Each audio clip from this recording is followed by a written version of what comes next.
Hello everyone, আসসালামু আলাইকুম। সবাই কেমন আছেন? আলহামদুলিল্লাহ আমরা অনেক ভালো আছি আপনাদের দোয়ায়। আমার ফার্স্ট ব্লগে আপনাদেরকে সবাইকে ওয়েলকাম। আজকে আমরা সবাই মিলে চলে যাব রাজকুমার মুভি দেখার জন্য। তো সবাই মিলে প্ল্যান করলাম কিভাবে যাওয়া যায়। তো আমরা সবাই একসাথে একটা ভ্যান ভাড়া করে সবাই মিলে চলে যাব মধুমিতা হলের সামনে। তো ভ্যান গাড়িতে উঠে আমাদের এলাকাটা আপনাদের সাথে একটু শেয়ার করে নিলাম। তো দেখতে দেখতে চলে যাব মধুমিতা হলের সামনে। তো মধুমিতা হলের সামনে চলে আসলাম। তো ঈদের পর সবাই ফ্যামিলি একসাথে বের হলাম। তো সবাই একটু একটু ভিডিও করে নিলাম। তো মুভির কিছুক্ষণ বাকি ছিল, তাই তাড়াতাড়ি করে সবাই সিনেমা হলের ভিতরে ঢুকে পড়বো, কারণ মুভির আর কিছুক্ষণই বাকি। তাই তাড়াতাড়ি সবাই ঢুকে পড়লাম।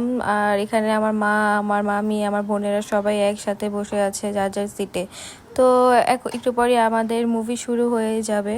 তো মুভি শুরু হয়ে গেল। আর রাজকুমার মুভির ফার্স্ট সিনটা আপনাদের সাথে একটু শেয়ার করলাম। রাজকুমার মুভি আমার কাছে এত একটা ভালো লাগেনি, জানি না কার কাছে কেমন লেগেছে, বাট আমার কাছে মোটামুটি ভালো লাগছে।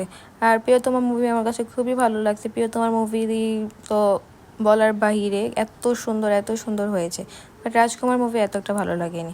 তো এখানে আলুজ কোকোকোলা নিয়ে আমরা দের সাথে একটু রাজকুমার সংটা আপনাদের সাথে শেয়ার করব, কারণ রাজকুমার সংটা আমার কাছে খুবই ভালো লাগে। মুভি ভালো না লাগলেও সংটা খুবই ভালো। তো আমাদের মুভি দেখা শেষ, এখন আমরা সবাই বের হয়ে যাব, বের হয়ে যার যার বাসায় চলে যাবো। আজকে আমার ভিডিও এই পর্যন্ত। সব ভালো থাকবেন, আল্লাহ হাফেজ।